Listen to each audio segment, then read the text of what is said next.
Alright, well, welcome back to our story time. I hope you're having fun with this. I am.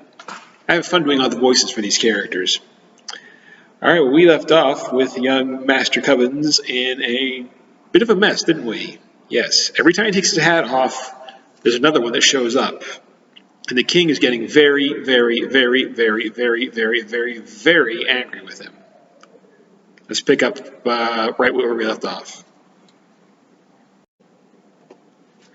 In came 7 black-gowned magicians, and beside each one stalked a lean black cat. They circled around Bartholomew Cubbins, muttering deep and mysterious sounds. "Stop this useless muttering," ordered the king. "I want a chant that will charm away this boy's hat." The magicians huddled over Bartholomew and chanted, "Winkabus, Tinkabus, for to sheath fillet, hat on this demon's head, fly far away. Howl men, howl away, howl away, howl away, yowl cats, yowl away, yowl away, yowl away, hat on this demon's head, seep away, creep away, leap away, never come back." "Mighty good chant," said the king, looking very pleased. "Are you sure it will work?" All the magicians nodded together. "But," said the king, looking puzzled, "there still seems to be a hat upon his head. How long will it take for the charm to work?" "Be calm, sire, and have no fears," chanted the magicians. "Our charm will work in 10 short years." "10 years?" gasped the king. "Away, fools!" he shouted. "Out of my sight! I can't wait 10 years to get rid of this hat. Oh dear, what can I do? What can I do?" "If I were king," whispered the Grand Duke Wilfred, "I'd chop off his head." "A dreadful thought," said the king, biting his lip. "But I'm afraid I'll have to." "Young man," he said to Bartholomew Cubbins, and he pointed to a small door at the end of the room, "march down those steps to the dungeon and tell the executioner to chop off your head." Bartholomew's heart sank into his boots, but he did as the king commanded.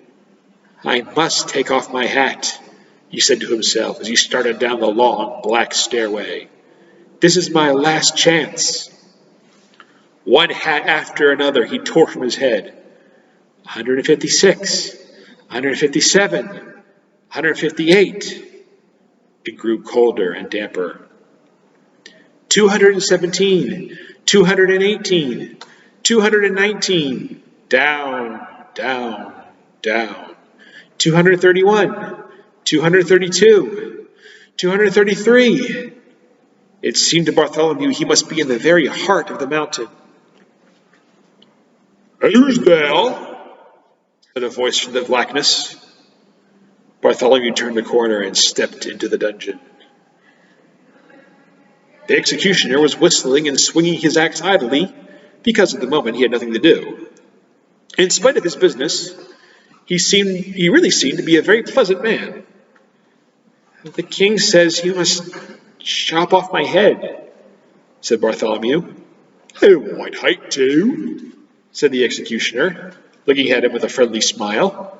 "You seem like such a nice boy." "Well, the king says you have to," said Bartholomew, "so please get it over with." "All right," sighed the executioner, "but first you've got to take off your hat." "Why?" asked Bartholomew. "I don't know," said the executioner, "but it's one of the rules. I can't execute anyone with his hat on." "All right," said Bartholomew. "You take it off for me." The executioner leaned across the chopping block and flipped off Bartholomew's hat. "What's this?" he gasped, blinking through the holes in his mask, as another hat sat on Bartholomew's head. He flipped this one off, then another, and another.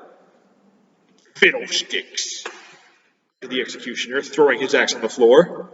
I can't execute you at all. And he shook hands with Bartholomew and sent him back upstairs to the king. The king had been taking a nap on the throne. What are you doing back here? He said to Bartholomew, angry at being awakened. I'm sorry, Your Majesty, explained Bartholomew. My head can't come off with my hat on. It's against the rules. So it can't, said the king, leaning back wearily. Now how many hats does that make altogether? The executioner knocked off 13, and I left 178 more on the dungeon steps, answered Bartholomew. 346 hats, mumbled Sir Alaric from behind his scroll. Uncle Derwin, yawned the Grand Duke Wilfrid, I suppose I'll have to do away with him. Send him up to the highest turret, and I, in person, will push him off. Wilfrid, I'm surprised at you, said the king. But I guess it's a good idea. So the king and the Grand Duke led Bartholomew Cubbins toward the highest turret. Up and up and up the turret stairs he climbed behind them. This is my very last chance, thought Bartholomew. He snatched off his hat. 347. He snatched off another. He pulled and he tore and he flung them behind him. 398. 399. His arms ached from pulling off hats. But still the hats came. Bartholomew climbed on. 448. 449. 450, counted Sir Alaric, puffing up the stairs behind him. Suddenly Sir Alaric stopped. He looked. He took off his triangular spectacles and wiped them on his sleeve. Then he looked again. The hats had begun to change. Hat 451 had not one, but 2 feathers. Hat 452 had 3, and 453 also had 3, and a little red jewel. Each new hat was fancier than the hat just before. Your Majesty! Your Majesty! Cried out Sir Alaric. But the king and the Grand Duke were way up where they couldn't hear. They had already reached the top of the highest turret. Bartholomew was following just behind. Step right out here and get out on that wall, snapped the Grand Duke Wilfrid. I can't wait to push you off. But when Bartholomew stepped up on the wall, they gasped in amazement. He was wearing the most beautiful hat that had ever been seen in the kingdom of Did.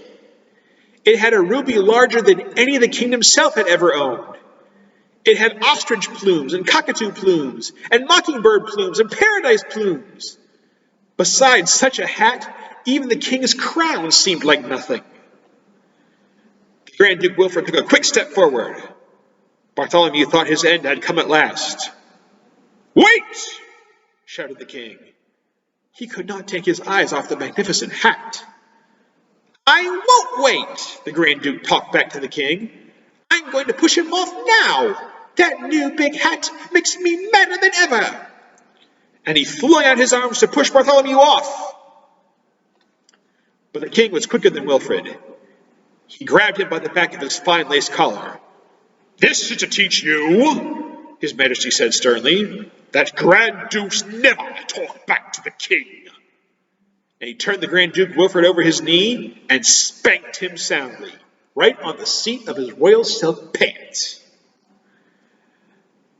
And now, smiled the king, lifting Bartholomew down from the wall, it would be nice if you'd sell me that wonderful hat. 498, 499, broke in the tired voice of Sir Alaric, who had just arrived at the top of the steps. And that, he pointed to the hat on Bartholomew's head, makes exactly 500. 500! Exclaimed the king. Would you sell it for 500 pieces of gold? Anything you say, sire, answered Bartholomew. You see, I've never sold one before. The king's hands trembled with joy as he reached for the hat. Slowly, Bartholomew felt the weight of the great hat lifting from his head. He held his breath. Then suddenly, he felt the cool evening breezes blow through his hair. His face broke into a happy smile. The head of Bartholomew Cubbins was bare. "Look, Your Majesty! Look!" he shouted to the king. "No, you look at me," answered the king, and he put the great hat on right over his crown. Arm in arm, the king and Bartholomew went down to the counting room to count out the gold. Then the king sent Bartholomew home to his parents. No basket on his arm, no hat on his head, but with 500 pieces of gold in a bag. The king commanded that the hat he had brought, and all the other hats too, be kept forever in a great crystal case by the side of his throne. But neither Bartholomew Cubbins, nor King Derwin himself, nor anyone else in the kingdom of Did could ever explain how the strange thing had happened.